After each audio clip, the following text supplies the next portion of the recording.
Good evening and welcome to this week's edition of Gaelic Weekly Live. Since we last seen you, most of the action in the footballing world has taken place at underage and indeed club level, and tonight we'll focus on the highlights of that from the last couple of weeks. In addition, we have a special guest and former inter-county referee Martin Higgins. The panel to my right will be grilling him with some questions of their own. He'll run through the black card as he sees it, and of course he'll have a few questions for us from the referee's exam to see how smart we boys actually are. In addition, we'll talk about what's hot and what's not over the last 2 weeks. As always, I'm joined by Marty, Barry and Jib. Welcome back, lads, you as well. Right. What's the crack? Yeah. Good Easter. Not too bad. Not as busy as yours. Not as busy as me, no. Yeah. No. What, congratulations, Big baby. daddy. Yeah. Thanks very much. Yeah. Round of applause for We're giving me a round on you as well. Well done on you. Phoebe girl Fiona born last Thursday, so all's well in the Rafferty household. So yes, bit of club football for you lads over. Yeah. Good couple of Another results. couple of weeks Good. Right. all under our belt, yeah. Good to get back at it, Jib. Yeah, Reds are still unbeaten so far, so can't complain. Well, Threw it away at the weekend. Yeah, Should have well. been another win, but sure. Should have been another. Get one. good, Yeah. yeah. Very good. Well, good stuff. Okay, so I suppose different show tonight. We're not suppose really reviewing too many games or previewing. We look a bit of the underage stuff and a bit of the club football. Yeah. But we get a chance to talk to an old friend in Martin Higgins, a referee. Yeah. Look forward to that. Yeah. It's not often you look forward to seeing him now, but you get a chat with him this evening. I reckon he says the same with most of us. Yeah. Okay, look lads, we'll start as always with the social media question to get you at home involved, folks. So, Jib, what's the question this week? Question tonight is a nice basic one. Would the introduction of 2 referees reduce the amount of mistakes? I know, personally, I think the more referees, the more mistakes. We'll keep that debate goes on. So that's the question, alright. So what is it then, Jib? Would the introduction of 2 referees reduce the amount of mistakes? Okay, folks. Send in your views. 2 referees, similar to Aussie rules, and look, take a look. Let us know what you think. We'll discuss it ourselves and with Martin later.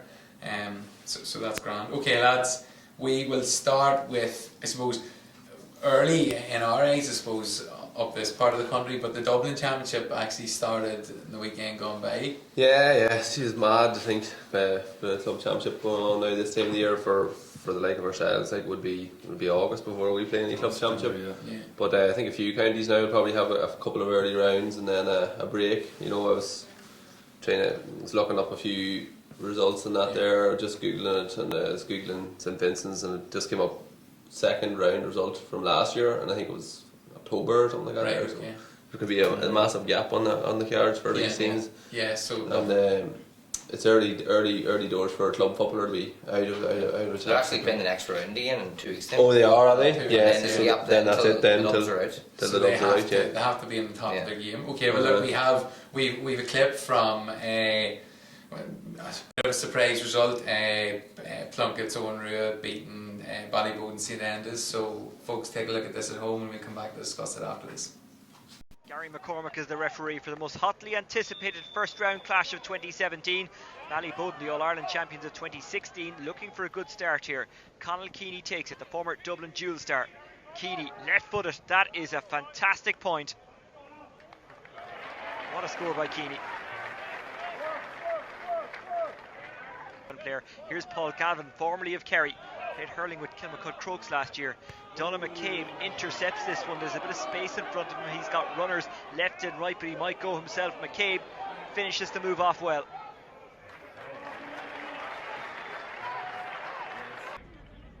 Nothing wrong with this man's work rate either.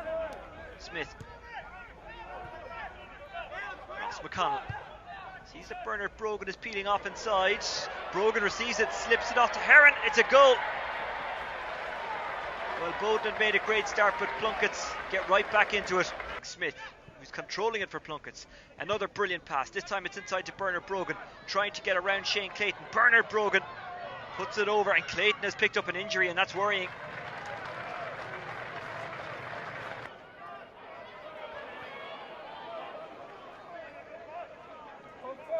Shane Durkin. Here's Colin Basquel, who has replaced Shane Clayton, his Dublin under-21 teammate. Right, Colin Basquel, excellent. Conor Walsh Walsh drops it inside. It might fall for Bernard Brogan. Bernard Brogan is tugged down here by Hannafin, and that must be a penalty, and it is. It's Smith against Kane.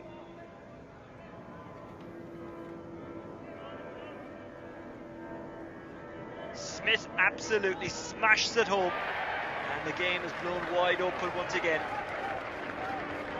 Niall Walsh probing, finds an option, and Paul Gallivan looking for his first ever point in the Dublin Senior Football Championship. That's really well taken. He's played well tonight. Ballyboden looking for goals. Alan Brogan chasing after it. Didn't start the game, but has done well since coming in. Alan Brogan back at his own end line. Oh, he's almost dispossessed there. Here's Maloney, and the referee says there is time for no more, and Ballyboden's Senior A Championship tilt has ended. Plunkett's march on. Okay, so a review of the Plunkett's game there. Overcoming Ballyboden St Enda's, the 2016 All-Ireland champions, and a couple of names you recognise, lads. A few good clips there, a few names you recognise as well. Plunkett's putting 2016 All-Ireland champions to swords, a big result.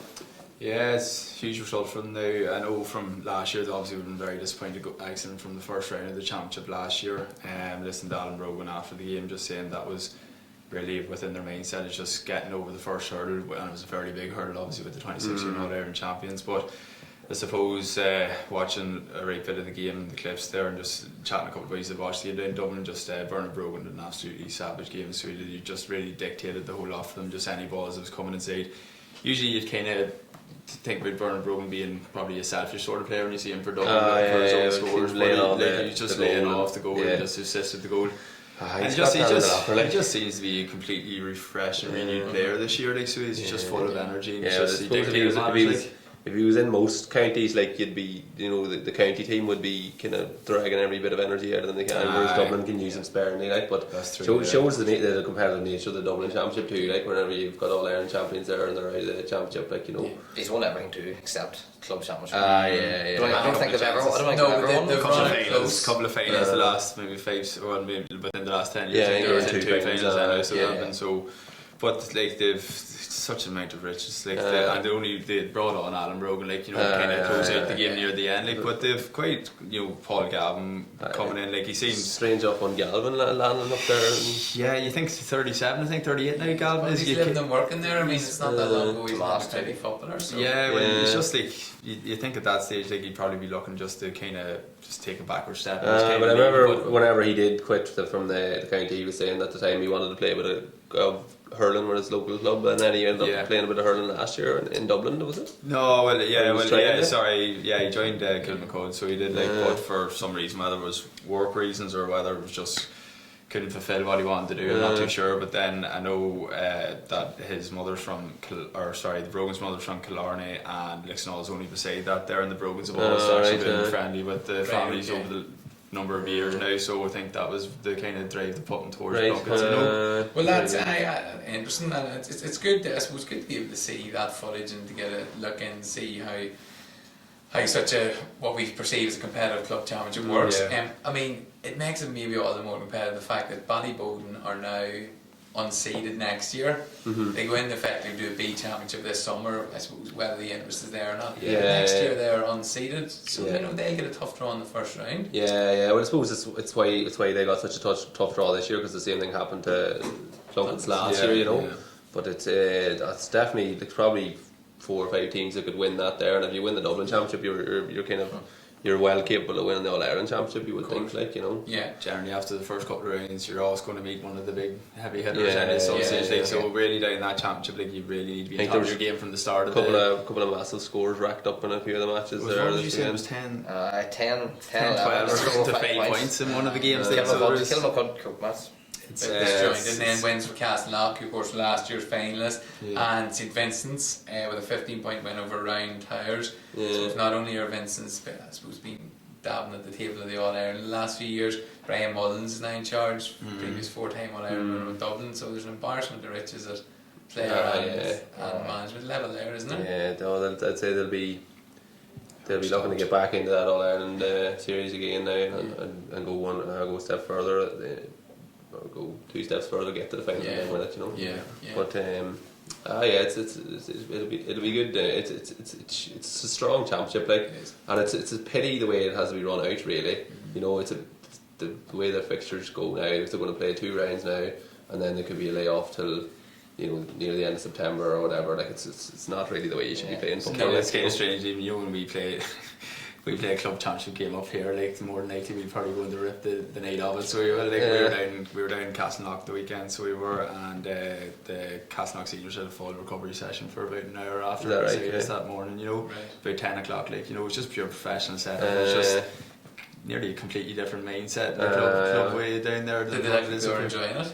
Yeah, it looked like a pretty decent bit of football and all that there, like, so I wouldn't mind getting in, but I would have probably looked out of place joining up with them boys. Yeah. But They'll let the hair down every so often, you know. that's it. You Like, do, yeah. and I suppose, you know, this is the time of year that, slightly off topic, but this is the time of year where the county treasurers and secretaries are busy with these training camps, as you mentioned, yeah. whether it's La Manga, Portugal, Spain, Castleknock, wherever you are, Tyrone, Carton House, usually Yeah. Castleknock.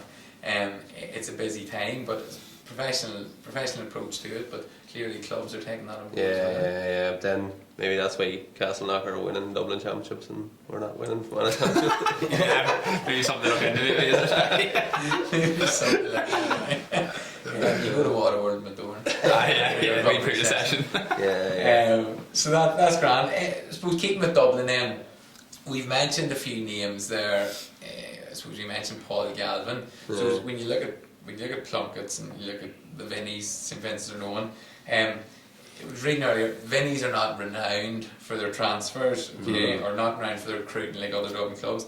Yet the 4 notable inter-county men, like Enda Varley, Egan, Smith. Then you go to Plunkett's, Smith, Galvin, Shane Lyons, Tomas Corrigan, who was from Anna's Shropshire, who was on the bench. You know, they were able to spring from the bench. Yeah.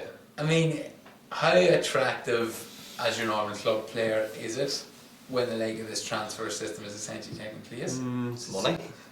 Is it money? It's not. Is it It's money? not Controversial. Nah, I don't think it's money. Like, I'd be honest with you, like, if you're working there full time, you're living down there, possibly family down there, like, and like, say for example, like in old Mossy's situation, for example, like he's working down there 5 days a week, working pretty late hours as well, of being a solicitor and all down there, and then having to come up the road then at the weekend and play for your club. It's tough. Whereas if you're just down there and you have your club games down there, like that's the kind of what you want to be doing. Like, you know, it leaves it so much easier for yourself mentally and physically that you're not going up and down the road every weekend and then back down late on a Sunday or whatever, you know. So there's definitely a massive draw for just staying down in Dublin, and not only is it probably easier for you for your lifestyle, it's the actual nature of the football down there as well, which you probably want to test yourself at, you know, if you're, you know, that sort of way. Right. I would say that there's a bit of that there, which is what I know Tomas very well, which is very honest. You know, it's a tough job getting up to Fermanagh all the time. There's also, I'd say, there's a bit of financial incentives going on there in places as well. Definitely. It's at some Okay, stage. and you know, glory hunt, because I mean, you know, and I suppose maybe with you knowing Tomas, you can appreciate that, that's fine. But you look around the rest of the country, you look at Galway, Belfast, Cork, you know, it may be happening there that people are moving clubs. You all know a friend or two that maybe in Belfast are doing it. But it's not as high profile because there aren't possibly the successful clubs there, and it's not as high profile. But I suppose when you look at it a couple of years ago, like St Bridget's were going fierce while up in Belfast, and the Gallagher brothers. St Gall's, St Gall's up in Belfast, and the two Gallagher brothers, and they were very successful. And I suppose it's kind of based whenever you hear these players moving, it's depending on how successful that actual club is, and you kind of don't really know that until either championships are won or All Irons are won, or whether they're in the All Ireland series. So you mightn't hear as many of these sort of transfers as there is. But personally myself, I wouldn't have an issue if there's boys all down there the whole time living within that sort of area, within, you know, close to that parish, which makes their life easier. But if your home club was a club like Bleak, like, you wouldn't mind, you know, you'd have to go somewhere else. You would, without an absolute doubt. Even though, But you probably always had someone in your club as well. Like, yeah, men come in like continue accepting us. Yeah, but in fairness though, whenever you're saying that about Blake, like, I know obviously with Shane Lyons, he's went down to Plunket, so he did it a number of years ago, and it was actually funny if I was chatting with Ryan Lyons about it during the weekend there, like I kind of questioned him to say he's down in Dublin full time now as well, working with Shane, And I just kind of put it to him, like, would you ever think about you leaving Blake or going down to play in Dublin? He's a serious interest in Dublin football down there, but at the time where Shane was leaving Blake, I think they were Division 2 at the stage, not really a whole pile of youth coming through, so he was probably thinking, what's really the benefit of me staying here? I may as well go down where it's easier for myself. But with Ray and now with Blake, they're an upcoming team, a lot of youth coming through, fairly successful, I suppose, over the last number of years as well. So that would be a reason, that you're going to stay at your home club when you think you're going to get success there. Galvin lost, I think he lost a junior All Ireland a couple of years ago, like, so he's on all now. He's going to I think what you said sums up, I suppose. You're taken away from your traditional parochial nature of the GAA if you want to leave your own club because they're struggling in a lower division and you want success somewhere else. But that's essentially what you've said. No, I have said that, definitely. But it just depends on the person. It depends on the person's age. It depends. Would you leave? Would I leave? Depends how much money I was getting. Nice one. We'll move on. Good topic. Okay, we move on to it's actually a video we had up during the week, folks, of Lee Brennan hitting 314 for Trillick. So look, we might see Jim in the video. Folks, we'll take a look at the video now and we come back to discuss it and maybe his merits for playing for Tyrone in a couple of minutes.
Captain of a school team. So bad.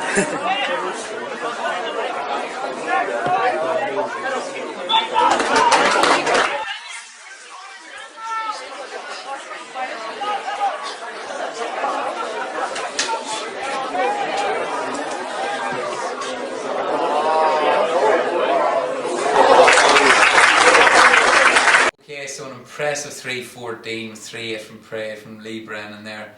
And Trillick beating Strabane last Sunday. Lads, left foot, right foot, not with the head, mind you, but it wasn't perfect. But fantastic.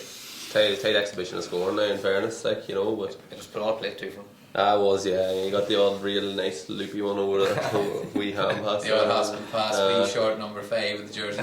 See that wee big one about there, right? It wasn't even the game because they were playing Strabane or something. We tiny steps.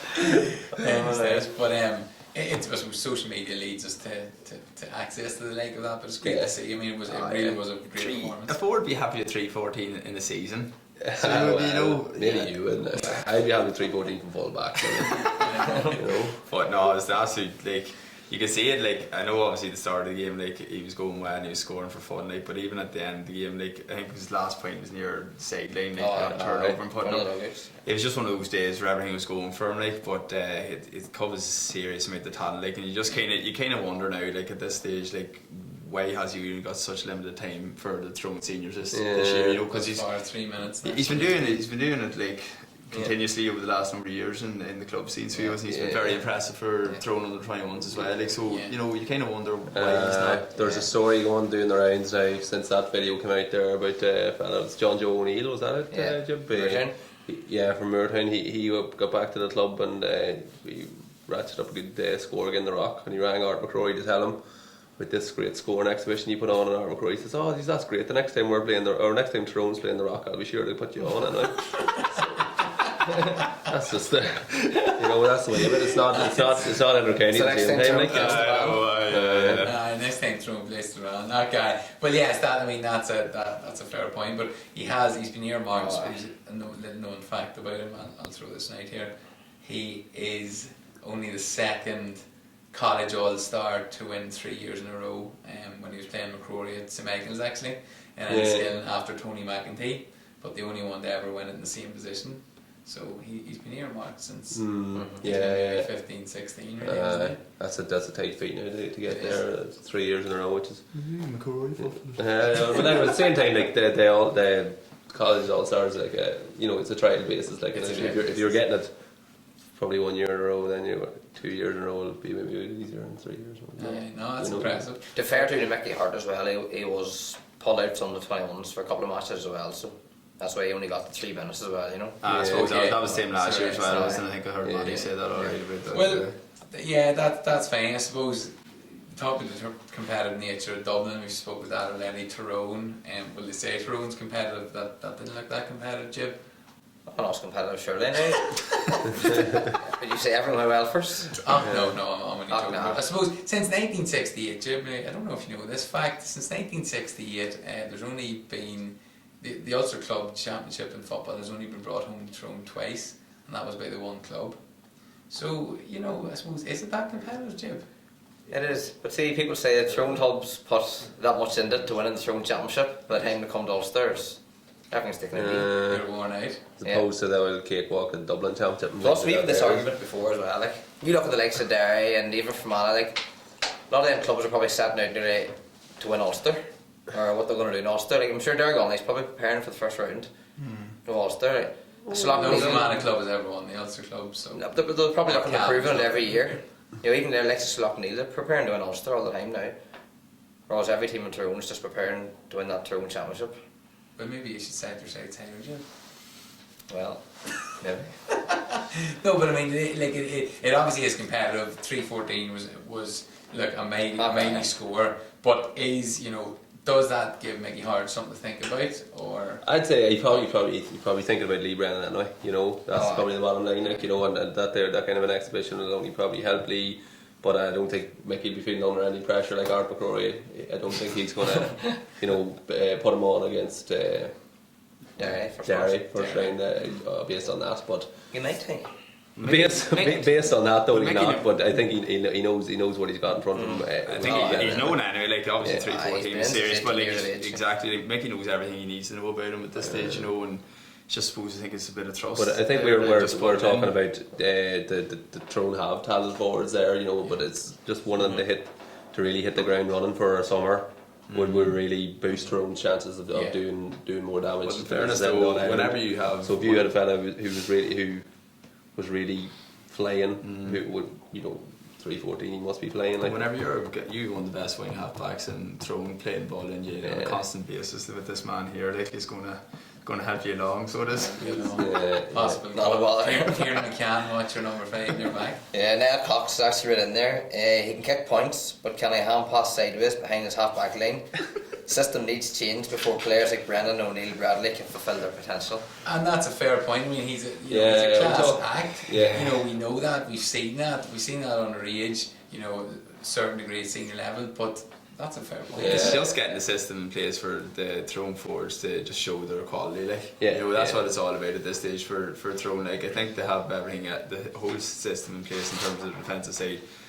It's just bringing that forward now, just into the attacking sense of things, and just letting the forwards that they have prosper. Really, to be honest with you. Yeah, just get a wee bit more attacking in there. So every good forward, you have to get them the ball now. That's it. Like a If defence. the earlier it's you hard. get them, if you get them boys in a one-on-one situation, like 9 times out of 10, they're going to get a shot away or possibly Oh, get a score. Like, you know, so but if it's the case that you've got so much of your team back and it requires a hand passing game to get up there, That's it, like, yeah. it's not as easy. Like No, if you're definitely hand not. passing up the way, it's not as easy for a fella in the inside line to get the space. If you that's hand what passing all the way that's up, what you we were know. chatting about the other week when we were on about throwing. It's just like, you know, It's not nice to watch, it's but trying to have sometimes those, it's it's trying to have that 4 up within that area so that you can play a quick ball up to half forward, like, and then just look to switch the play across the diagonal ball, and then. But here it's far easier saying things whenever it comes to the game time. It's, But you have to, I suppose, and that maybe leads into the next section. We're going to talk about management power and that, but you know, as management and tacticians and coaches, you have to adapt to that. I suppose you look at Dublin, who get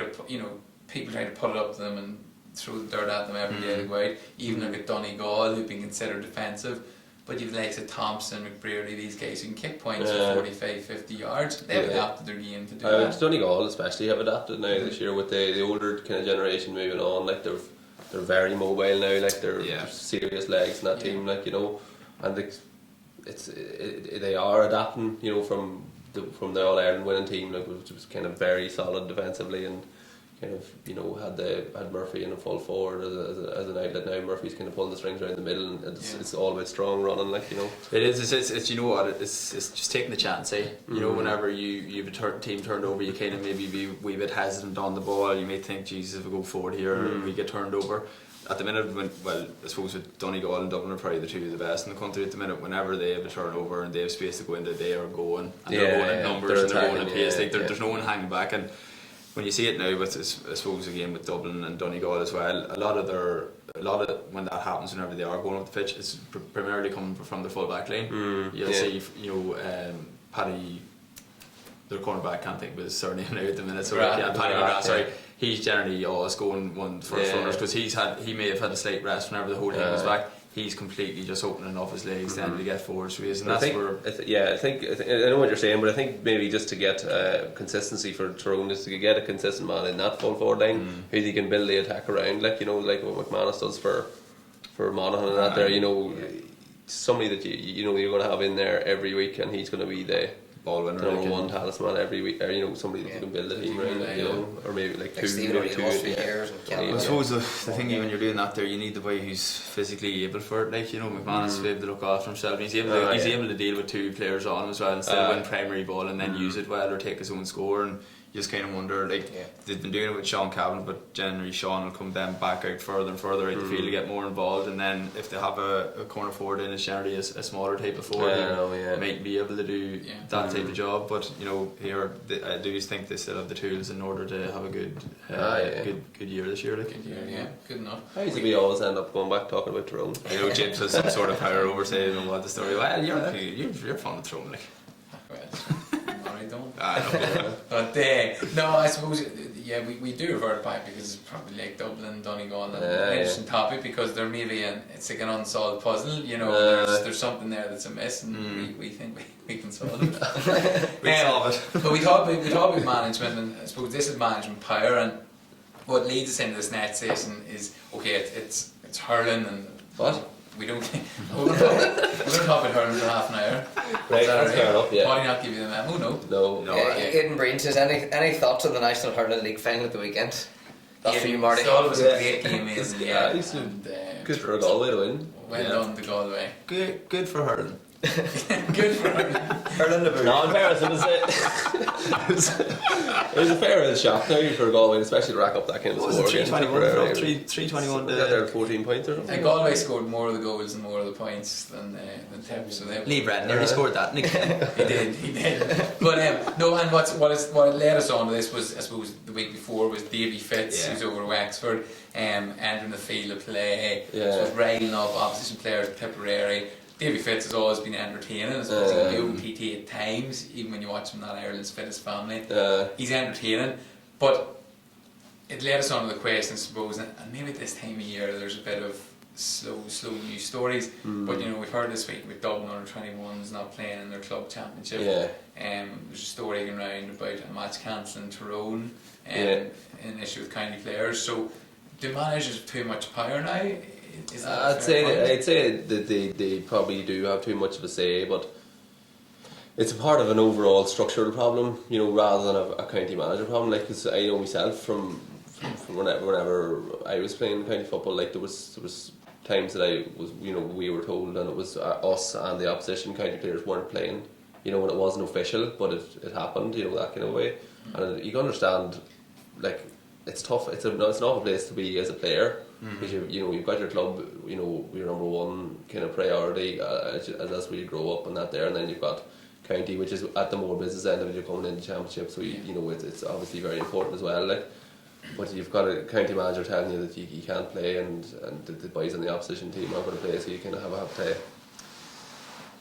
You just have to kind of roll. You just have to roll with the punches as well. Like, but it's part of the structural problem. Like, because county managers are there to do a job, like, and that's to win championships, win Ulster championships, or win whatever provincial championship, win national leagues, whatever they can. Yeah, well, maybe just to make it clear, sorry to the folks at home, before we go further. Apparently, the Dublin under 21s, who the All-Ireland final against Galway this week, they had supposedly, a players' meeting and decision not to play in the club championship.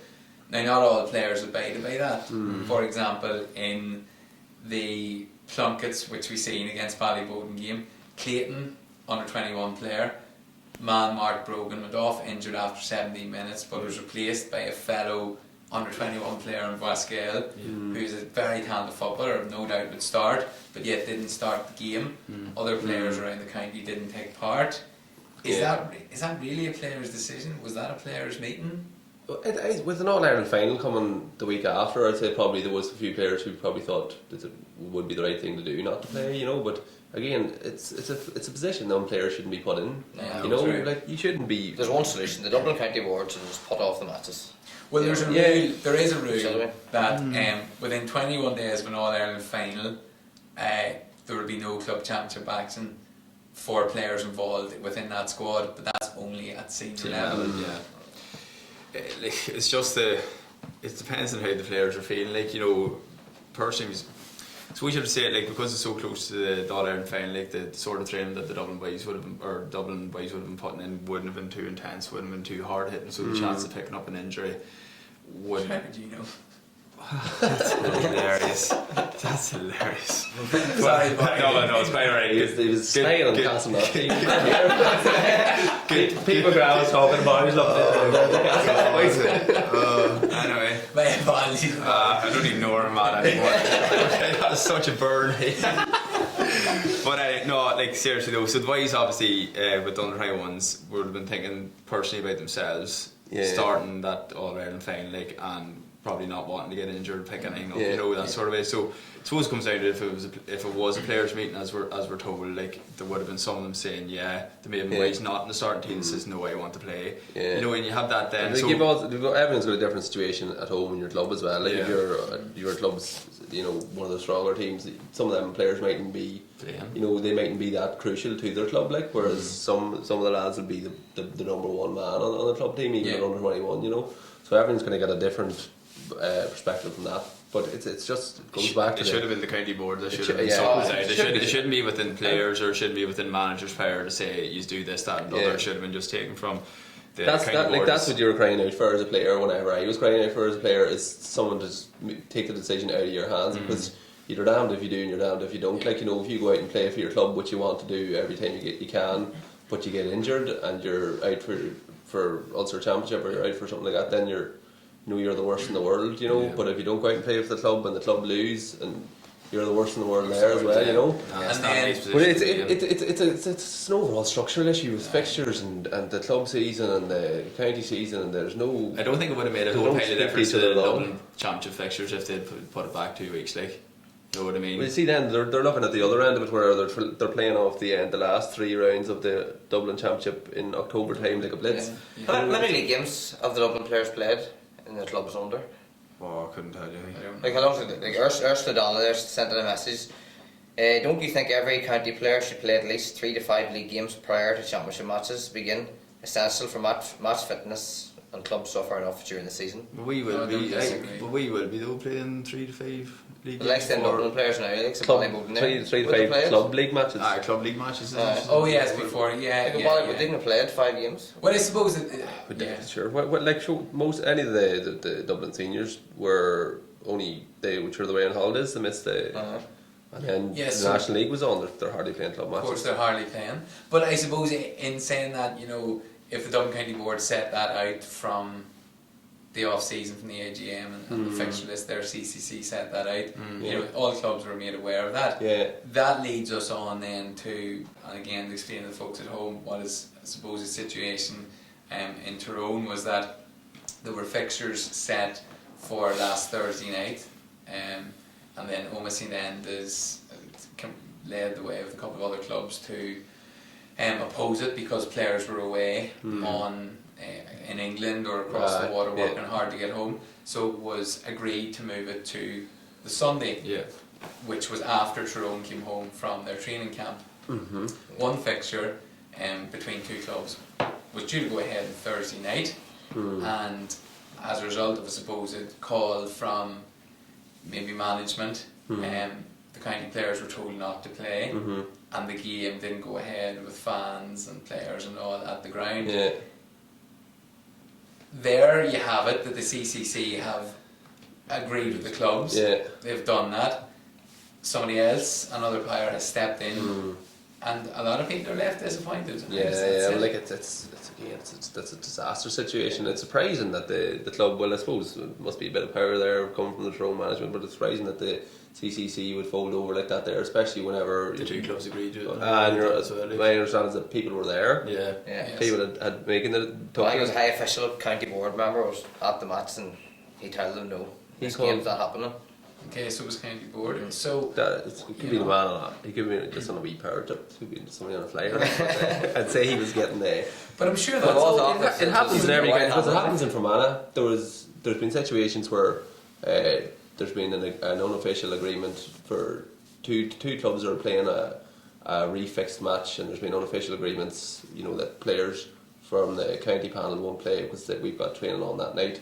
That kind of an idea. Whereas one club, you know, does their duty to the county panel, I suppose, and you know, lets their player go to training and doesn't play, and the other club, there's been players there at the match playing, Yeah. you know, with that kind of thing is happening in Fermanagh, Yeah, you know, that's right. and then not for all the, you know, that Fermanagh should happen, probably happen in every club, you know, county throughout Ireland, like. Yeah, I mean, it's I don't but it's a mess. I don't know. That's a mess. I don't know about the star games anymore, like, because personally, like, I want to play every club game you get. Yeah. So I think sometimes you benefit more out of a club game than you would do at some training sessions, and not only that, they're like, if it comes into this time of the year with the sort of training that we be doing, or like any county be doing at this stage, it's very intense, it's hard hitting, all that. So Yeah. you've nearly as much chance of picking up an injury But sometimes. you know in yourself, club training. Barry, when the club from when the club season starts, you could have maybe coming off the back of the National League, you could have 30 boys out training. The first week of the club right. fixtures, that's it. It's cut in half. You Yeah. cut it in half. Like there's 15 boys.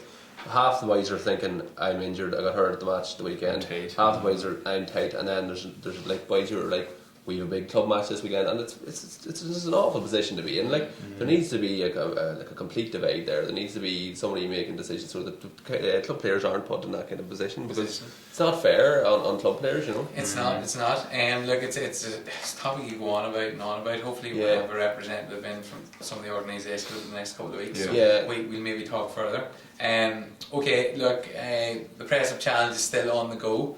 And a couple of weeks ago, we had Rice McManaman in the studio. He had a go at it, so we're going to cue to the video and see how you get on. Nothing's gonna ever keep you down. You're the best around. And nothing's gonna ever keep you down. You're the best around. Nothing's gonna ever keep you down.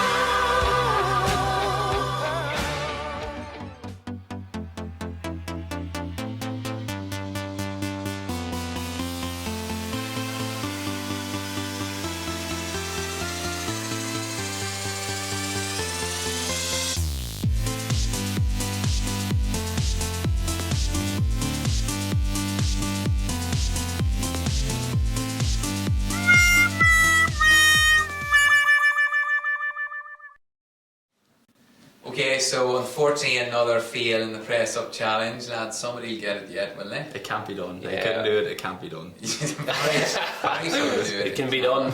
It can be done. There's a jersey going out there. We might give it out to somebody if they give us in a fairly reasonable effort. That will we? No, not a reasonable effort. And I know somebody does it. Somebody does it. I'm talking yeah. about a stylish victory. Right. Like that. I'm not Stylish talking about you know. I'm not So talking back, about pat in the back attempt. Yeah. No problem. Okay. Not Well, heroic defeats. well, look, we welcome. You'll notice we've been joined on the sofa by former Inter-County football referee Martin Higgins. Martin, welcome to the sofa. Thank you very much. You're keeping well. Not too bad. Good man. Look, well, great to have you here. You're going to grill us in a few questions later on from the referee's exam. I suppose everyone bar the referee thinks, well, the referee included, thinks of the real expert, so it'll be interesting to see that. But look, we'll talk about your history in referee and a few stories that you have first. You get into refereeing way. Our club had one referee who was going to Australia at mid-year, and he informed the club, and we had no referee. I was club PRO and said I would consider doing it. At the next club meeting, it was announced that I was refereeing, and I had a chance then to pull out, and didn't. And are you glad you didn't? Aye, Yeah. I enjoyed it. Yeah, Yeah. good days, bad days, but It happens. So Yeah. I suppose like anything in a GAA club, you maybe shoehorned in the stuff that you weren't on course to do, but you've had a great career doing it. You're still doing it. Sorry, not to take away, but you've obviously given up the Inter-County now. Refereeing itself, what's the hardest thing about it, if you can pin it down? it's probably the level of abuse you get, where it's, referees make mistakes, players make mistakes, managers make mistakes, but it seems to be that the referee a lot of the time is an easy target. In a relatively tight game, point the finger at the referee and, take the spotlight away from yourself as a manager or player. And, as long as the referee's getting the main decisions right, there's bits and pieces, if you're getting the main ones right, you're normally not that far off. Yeah, that's an interesting take, because I kind of sat up and went, well, actually that is right.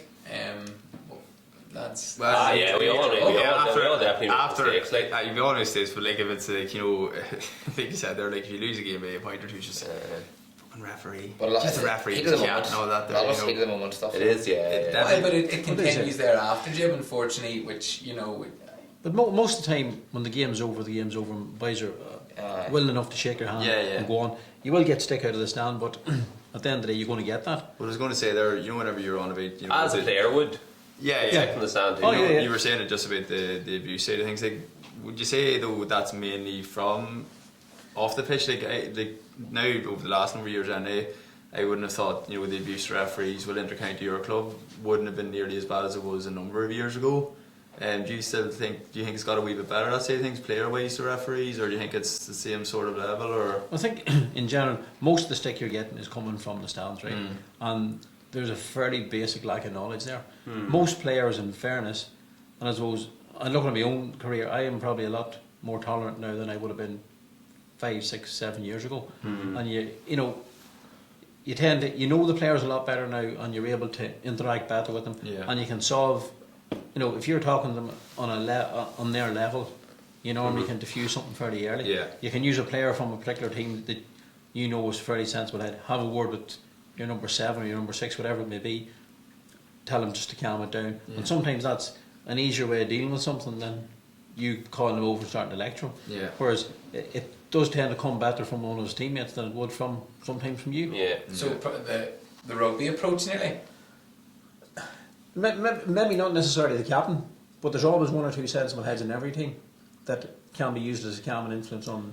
Could be. On others. You could have get somebody to tell the captain to calm down. No, That's possible too, yeah. Depending on who the captain is, of course. Probably is the captain of the ship. So when you say that, then I was going to ask the question about, you know, if a player stands out and a player that you always remember that's either Lippe or, you know, that cornerback that's always fighting off the ball, or that boy that's like just through the elbow back. Is that something you always remember, and do you look out for that more, not holding a grudge, but are you aware of that the next time they play in over the years that you referee them? There's probably an element of it in that human nature being that, but I think you have to do everything in your power to go out with a clean slate every day, because, you know, you can't hold what happened before against anybody, because you don't know what, you know, somebody might react in a certain way in a certain situation, but you don't know really. A lot of the time you'll see the tail end of it, but you don't see the build up to that. And somebody could have been winding that person up, so you see the tail end of it. But you know, you have to give everyone a fair crack. Aye, no, that's a good way to be. And a lot of the time in matches, the referee sees the boy that actually retaliates, but you know, physically you don't see what actually instigated that incident. You know, and that's the problem. You might know in your heart of heart you've with something went on, but if you haven't seen it, you can't deal with it. Yeah. Jib, the question for the folks at home was in relation to for two referees improve the situation. Any reaction from that? Owen McManus, anyway, he says 2 referees is a no. He says you can see at county level there's 4 officials and decisions are still wrong. I don't think the two referees scenario will work. It was probably tried 16, 17 years ago in McKenna Cup, probably around the time I started. But the problem is every referee has got their own take on, or their own things that they're particularly hot on, and you would need to pair referees fairly closely, that referee fairly similarly in the same game, because you could have won game one. If you didn't do that, you could have won game one half that is particularly hot on somebody that has an entirely different way of refereeing the other half, and what you'll get away with in one half you'll be nailed in the other. That was a good point. Yeah, definitely. But what about the compromise rules? What way does it work? There's 2 refs in it, isn't there? Yeah, but they're constantly talking. They're mic'd up the whole room. It's constant. We should do that with Gaelic football too, then. I don't think it'll work. I think there's it the rules is a lot more straightforward in it in relation to what the tackle is. You know, it's a lot clearer. Believe it or not, because I done a compromise rules match between a rugby team and a Gaelic team one time, and you know the way you have to tackle between the shoulder and the waist, and if you're tackling, you have the ball and you're tackling, you go down as a free against you. It's a lot clearer than. The tackle within Gaelic football. It's a lot easier from that way. I don't think the two referee scenario is going to work. Yeah, you could have one half where the referee's blowing for every innocuous thing, and then the other half the referee's looking to let the game play as much as he can. Yeah, some might have different interpretations of the very straightforward rules, like the 4 steps and the off the ground and that there. There's definitely one. Speak the old notion there, or maybe. Blow you after 3 steps, and then there's the other lads blow you after 8 steps. He seems to be kind of very, you know. not talking about Martin in particular. But everybody has their, you know, people talk about the number of steps. No referee counts steps. Anyone tells you they do is tell lies, because it's normally with the ground you're covering and did you make a reasonable attempt. But a lot of the time, referees are allowing more than 4 steps, because a lot of the time somebody's being half pulled, half fouled, and if he can go on, why not let him go on? Notice the thing now coming into the game, it seems to be prevalent. Some players in particular, when they've got this style of running, but Kieran Kilkenny's one that stands out in my mind. He carries the ball more often than not. He defaults at about 8 steps, and then there's times he could be running on, and he might start pointing to players who are running, and that the referee nearly takes it as a play. It's kind of a con job, but it kind of the time we played Dublin in a couple of years ago, Jeremy Connolly had a fairly classy dummy on me. It was like it was a class bit of skill, like, you know, but looking bad. Like I thought I had him, and then he completely sanded me, like, and then I was on the ground. But looking at it back in the video after, he took about 12 steps after, because he was running with the ball. He was after doing the dummy solo grand. He ran on, and then he should have been taking his solo bounce. What we done was he looked around him like that there to see where I was laying on the ground. But he never showed where to bounce it, and then he took another 4 steps, and then he put it over the bar. And fair, it's a sweet point, like, but there's still 12 steps taken, like, you know. Yeah. That's your story, and you're sticking to it. That's my story. I was, you know, that was last night. You bought it for nothing? Ah, yeah. Do you have any? Yeah, no one here, Martin. Does the black card cause Martin an unnecessary headache? I suppose there's three relatively new things in football over the last number of years. Advantage, the mark, and the black card. Yeah. And the black card is the one that every game in the championship, if there's any controversy, it tends to go around the black card. There's no consistency. No, and it's a lot of it is down, I think, to the way the rule is written, and it's technically you have to pull somebody down, and that's not. It's normally the pull down is the one that's- Controversial one. But technically, if somebody's running towards the goal 21 yards out and you yank the jersey off them and you pull them back and they go down, technically that's not a black card offence the way the rule is currently written. That's yellow, isn't it? That's a Just pull for- back, not a pull It's a down. pull, correct. Yeah. So technically, by the definition of the rule, you have to. There has to be some sort of downward momentum, and you know you can. Even if you wrapped them up and just kept them up, that's just a yellow card Yeah. as well. Like there's so many different ways you can get away Yeah. with doing that professional foul. It And Like, is. It's not really. You know what the black card was there for was to stop that cynical stop. You know, the Well, the people cynical would have foul, said like. initially that the black card was brought in essentially for the Sean Cavan attack. Yeah, on Constantine. yeah. Honest, But that's not the case because it was actually brought through Congress prior to that, but was held off until the next full year. And again, no, the first I done the first game under the black card, and BBC and all was there. It was one of those Sophie Cup matches, and they were mad to see somebody get a black card. And I just made up my mind, unless it's absolutely blatant, Yeah. there's nobody walking. Yeah. Part of the problem as well is this thing about blocking off, and it was one of the technique of the body check, right? Yeah. Body collide. A lot of them, people pass the ball and they run straight at the man. Yeah. But at the end of the day, the player that's standing there is under no obligation to move out of your way. no. Yeah. And the only way you can normally judge that is judge his feet. And if he's moving towards the path, normally that's your definition What of if black. the person is coming running at you? You don't move out of your way, but you do turn the shoulder into him. or even But, use your hands or something. But see, like that. to be honest, that scenario, the player has a right to protect himself. Yeah, And as it's- long as that's not as long as he's not putting I was arm up. thinking getting the foot straight up in the air. that type of scenario. But there is games when they came in initially. I remember one particular club game in Garrison we're playing league, and every tackle people roaring for black yards, and I just thought myself, It wasn't me. no, there wasn't black yards. There weren't black yard offences. Yeah, I know. And people were roaring because this was the buzzword black yard all day long. Never hope. So are laws and common sense mutually exclusive in refereeing? No. No. I think realistically, if you referee it by the book, common sense goes out the window, and that's simple as it is.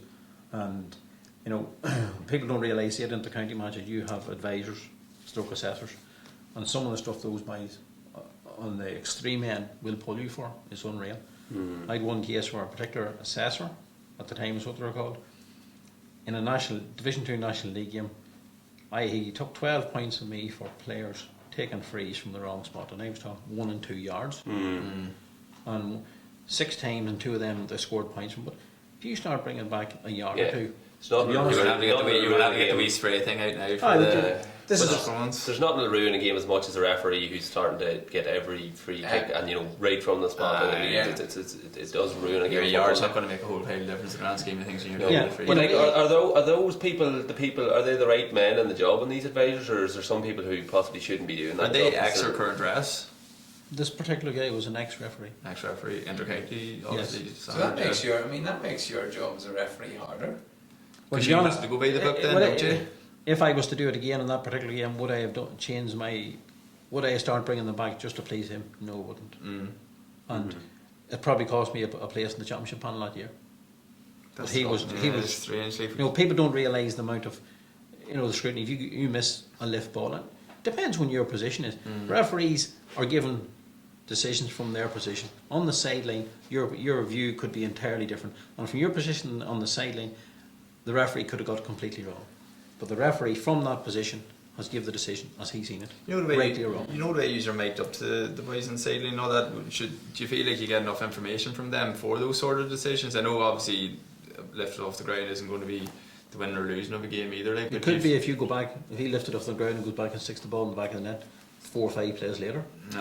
Do you feel that you get enough information from the boys in sidelines, or do they kind of take be a bit backwards about it and just leave it At to you, intercounty or- level, it depends on the individual. Some Yeah. are very, very. Some would what I would be determine. overactive and some will be underactive, and it's getting that balance between the guy that tells you the stuff you need to know. And stuff that you don't really Are care you about. are you in trouble then if you've got a linesman there and he is, you know, you've seen an incident and he's seen an incident and he has a take on it that is not exactly the same as yours, but he tells you that's a red card, even though you've seen it with your two eyes, and he's telling you it's a red card and you're saying it's not. And then if the assessor or the advisor was to look at that and say, well, why did you not send him off whenever the linesman's telling you to send him off? You have the final say there, or are you in trouble? Ultimately, You can the referee has the final call. I had one incident a number of years ago. I done an All Ireland senior club quarter final in Ruislip, Yeah, and the two linesmen were both from the UK. right. And there's one incident where something happened. He says to me afterwards, "I'm surprised you didn't send that guy off." And I says, "For what?" And he says, "He hit him." And I says, "Did you not tell me?" So he told me in the dressing room. Too late. Yeah. Yeah. You know, Yeah, unless, it depends. You know, at the county level, you're bringing your own umpires, Yeah. and you have to trust them implicitly. Yeah. And you get to the stage you know them well enough. You know by the look on their face whether you've got decisions right or not. Yeah. So that I'll is go- positive. Like I go back to the decision I made I was in Enniskillen and played Devonish in a senior championship match in Brewster Park, and I gave a penalty, and I knew by looking penalty to Devonish, and I knew looking at the umpire, I got it wrong. I just looked up and I thought, oh Jesus! And then to my says penalty, foot block, not a hope. He says. Cheers, Martin. And are you at that stage though? Are you not at a stage then to? Well, I don't know. I can't remember who the Devonish captain was, and I says, listen, I made a balls to this. It went over the bar, which made the fact it went over the bar made it a lot easier for me. Yeah. Right? Can you not overrule yourself and say, Well, I did. oh, you did then? I did, and I basically, whoever the Devonish captain was, I said, listen, I've got this completely wrong. This is what I'm doing. No, that's fine.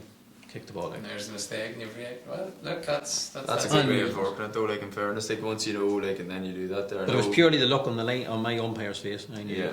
oh, It's completely wrong. Something- And from my angle, I could have swore blind it was a foot block, and I was close to it. But no, It's not an completely easy wrong. one to call at times either. It's the foot block, so it's It's not, not. It no. can be Well, controversial look, itself too. you're gonna fire a few questions at us from the exam. Now it's not fingers and the buzzer, but just think about what you're gonna say, and then we can each individually answer. So, Martin, this is the actual. This is a part of what is the referee's exam. Yeah. Is it? Yeah. Okay. I'll give you one before this. Is how many black card offences are there? 5. But he said 5 as well, I think. And how many of them are regularly used? 3. 3 is right. Oh, Yes. Fan loads of stuff. What's not used then? The two that aren't really used are to remonstrate in an aggressive manner with a match official. Or Right. a teammate or another player, isn't it? That's the other one. Yes. Is Yeah. to threaten or use abusive language or provocative language or gesture. It was a stupid enough one because like, if you're giving out your own teammate, like you're not really going to do whole fight about it. Like, Before the two teammates start, you black card the two of them. Technically, Yeah. you can. That's when you go to the nice cam by in the team. And Marty O'Brien did it. Any of the O'Briens, really. Now, which of these is a free only? Barry's watching your answers there, These Marty. four. no. I know that. To hold an opponent, to charge an opponent to the back, to push an opponent with the hands, or to charge an opponent for the purpose of giving advantage to a teammate. Which of them is a free only? Pushing Hold with an the hands. opponent. I was said the I'd last say one. the hands. Hold. Holding an opponent too. No, Rory's right. It's a push. If you're holding somebody, it's a noting offence technically. Right. Now if you. It's nothing. There you go. All right. No more howling. But again, it comes back to if a cornerback's continually pushing the corner forward in his mouth and nose, sooner or later you just yell at Gary. Yeah. Right, for persistent Couple more foul. there. Is this the first time Mulrooney's got an exam question right? Who's that? Didn't bring. Not only the ex-principal. Which of these is not a black card infraction? To deliberately pull down an opponent, to spit at an opponent, or to deliberately trip an opponent with the hand? The spit. Spit. Yeah. Should be though. Should be just a red card. Well, that would be a It red is a card. It's a red card. It is. They're not going to get away scot-free, alright? Well, if they don't But the see problem it. is, there's been numerous cases where that has happened, and the referee is impossible to see it. Alright. See, right. Sorry. Give us a hard one. But Barry, quit looking at the answers. Say, a player refusing to comply with the referee's instruction to make safe an item of equipment, say for instance he had an earring in, the referee asked him to either remove it or make it safe. What does the referee do? It's a yellow card, isn't it? If he doesn't do it, He doesn't do it. Yeah, what do you do? Get his You mother. tell him again if he doesn't do it the second time. Just tell me he looks ridiculous with that earring and take it out. Yellow card. Yellow card for the first time. What if he continues? Not Same again. Not yellow. no yellow and gone. Yeah. So, no. Yeah.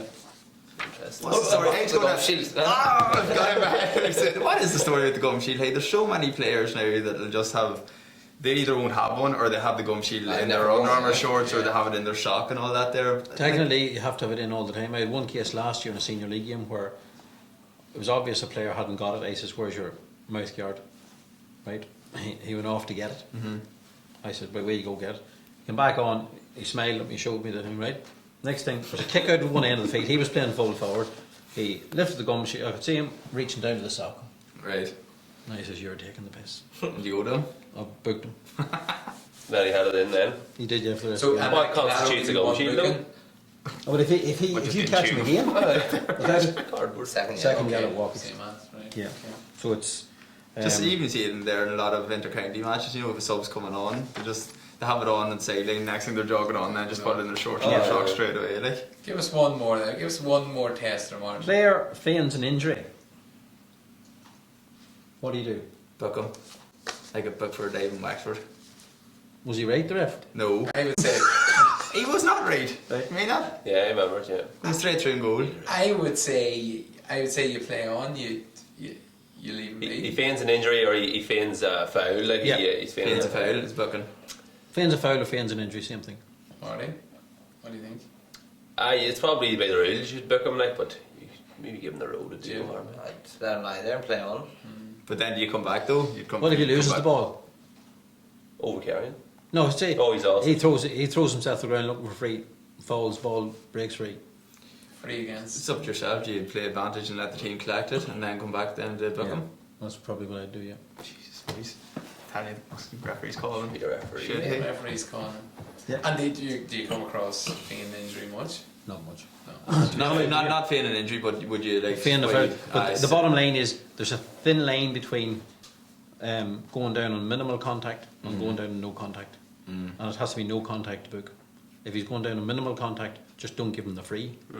But you have to be, if you're going to book him, you want to be 100% sure there's no contact. Right. Yeah. Yeah. Okay. So If minimal contact, give him the benefit of the doubt, Yeah. but give him no you free. can get away with it. Minimal. You see a lot of ways now at the minimal contact going down, and then with a rower as well. Aye. Yeah, you Sometimes need the roar in. Sometimes Hey. that gets in the referee's heads too. But the I'm key- not saying it gets in your head now. But the you key notice is it the odd time. early. If there's somebody goes down very handy very early, Yeah. if you give them in the first minute, you have to continue to give them Aye, the every whole minute. game, yeah. Fair enough, yeah. Yeah. If you don't give them early, the chances are they'll not try them. Yeah. Yeah. Another one here, Martin. Matthew Teague. Does Martin think too many refs cop out in making a decision by booking both players in melee? Without a shadow of a doubt. Yeah, it's a big one. Actually happened to me yesterday. You got to Bit believe of it, a did melee. No, but I But technically, well, I was pulled aside, given the easy yellow. but technically in a melee, if people are down as contributing to a melee, it's a red card offence. But it depends if it's the usual handbag stuff and pulling red one. cards. You ain't define melee, like. That's a group of Infraction players. players. I mean, what can you do? Because realistically, if there's 10 on 10, what do you do in that situation when you could maybe pick out 6 players from one team? Well, I had one case going back a number of years ago where there was a nearly war at the end of the game, 3 minutes to go, and I could have picked anyone with 25. Send off. Yeah, You know I what's picked it? 4, and I picked the 2 that started and the 2 worst, in my opinion, what I've seen. Just lined them up, bang, bang, bang. Glove. See, one of the worst things is now is like say in the middle of a game, say like you got booked in the middle of a game, right? Yeah. And then maybe say the second half or whatever, like boys be saying it in the game, like Oh, let's yeah. get this boy right up, let's try and get him. If he's one of the better players, Yeah. or for example, next thing there's a bit of a wrestling match, both and get thrown down the ground. Next thing the Yeah. referee's over. No, booking, yeah, sending no, off, I've seen you it. know? I've seen it with in club matches that we'd have a player booked, and it was one instance last year, and one of our players was booked, and like he had the ball, and he had it in. He was on the ball, and there was 2 or 3 boys around him, tackling him. He was done for over carrying, but he still had the ball in his hands. Obviously, he was over carrying, but there was 2 or 3 boys on his back. Then jumping, wrestling him to get the ball off him, and then all of a sudden he's booked, and the boy, one of the other lads, is booked as well. And there's a red Yeah, card. so those you think a lot of those instances seem But to there be is, there creeping is, a lot more there now, is like. pressure put on referees in certain instances. One involving you last year, you were booked early. and then there was you came in with the tackle and they were roaring for a second yellow, some of them. And to me, it wasn't. That was I a made up. championship game, wasn't it? No, it was a league playoff later on last year, and I just made up my mind as soon as I seen the tackle. It's an open offence, nothing more, because there was a gap there. The player went, but you closed it, but you caught him there, straight in there. But I felt it was a legitimate enough, no more than an open offence, and there's why he's roaring at me for a second yellow. As far as I'm concerned, it didn't warrant it. I wasn't giving it. And has that ever affected you in a game? Maybe not club-wise, because I suppose it wouldn't be as big of a crowd, but say in an inter-county match, whenever there's a lot of noise and a lot of opinions coming from the sideline. In an inter-county match, you'll not hear the comments. At a club match that's purely attended, you will hear every comment. Whereas in a club match, an inter-county match, the guy I had a referee the Dubs in the championship with 50,000 at Croke Park. All you hear is the volume going up. You don't hear comments. Whereas at club matches, you hear every comment. The own personal versus your abuse. You blame the usual. Ursula Donnelly, she's put it down to the youth. She says you need to tell the youth to have respect for the referees, and they'll grow up and they'll just be second nature to them to respect the referee. Something you see in rugby. She mentioned rugby as well. I know from years ago, whenever I got sent off, it was actually after a minor match, so I got sent off because I gave the ref abuse after, so and I was nearly going to miss the minor championship final in Fermanagh, but lucky enough I got the card rescinded, so it did. But from then on, I just don't even bother, say anything to a referee. Once he's given his decision, you're not going to change any kind of referee's opinion. I just learned that from a young age. And everyone should be doing it now at this stage. There's no point in it. And as Martin says, look, the mistakes are made. We make mistakes. Just heat. Kevin Connors reckons Martin's still the top referee in the county anyway. Positive matter of opinion. Positive note. And Martin, I suppose just to finish, release your refereeing career, but in relation to what you've seen and done, who is the best player that you've ever seen whilst you're refereeing? The Gooch by a mile. The Gooch, yeah. Refereed him twice. Right. Unreal. Just. Do you not referee Peter Canavan? Yeah, he's going to say it. Peter Canavan. That's what he said there. Before my time. So the Gooch. But he was just his work rate off the ball and his will to win. He didn't matter if they were winning by 15 points. He wanted to do things like that. And he would, if you're a cornerback trying to mark him, I'd say he'd torch you. Very good. Because you could not. He's here, there, and everywhere, and he's thinking a lot longer before anybody else. Yeah. Very good. Class. The Gooch. Yeah. All right. Look, Martin, that was great to have you. Very, very interesting. I think, and something. I think the first point you made it, I took on board about the mistakes and how players make it, you make it. You weren't too proud to admit where you have made mistakes, and you've maybe changed those around. Good to get the questions as well, I think, lads. And see how much some done better than others now. Well done, already. I hope you remember that next week. Jim, how do we finish up in relation to the two referees then? It's not going to work. It's not going to work. Okay. Yeah, it's an interesting one. There's some respects I think it could possibly help out. Like for a cornerbacks holding corner forwards, if you had somebody there that was, in the fairness, I think at inter-county level you will be getting a nod from your umpires to say and the linesman should more say. Or do you put in four sailing men, two on both sides, and then you're keeping an eye and dragging and holding, but the referee still has the final say and all that. They're keeping an eye out. Maybe one's keeping an eye play out there, someone's keeping an eye in full back line. Then it comes back to the more people you have involved, the more you're diluting the. Ultimately, there's one final arbiter who is the referee. Yeah. But there's limited powers for the linesman, limited powers for the umpires. A lot of the times as well, it depends how these the umpires and linesmen are. But some boys are very good at playing off officials, like the umpires in particular. You see that the forward sometimes would get the benefit of the doubt. Even though he could be pulling the defender, then it's the one time that the defender tries to get the wee hand, and then he might. It's hard enough job. But then you can only, as the referee, you can only blow what you see, and it could be the case that. Say the cornerback is coming in, he has pulled back, he has potentially pulled the corner forward, and that has slowed the corner forward. The next thing, the cornerback is out in front of him, and the cornerback pulls him back. The cornerback gets a free out, but swings and roundabouts, they do tend to balance themselves out. Okay, well look, so it's not going to work, then we reckon. That's just one final thought then. This weekend, under 21 Ireland final, Galway play Dublin, both the underdogs in the semi-final.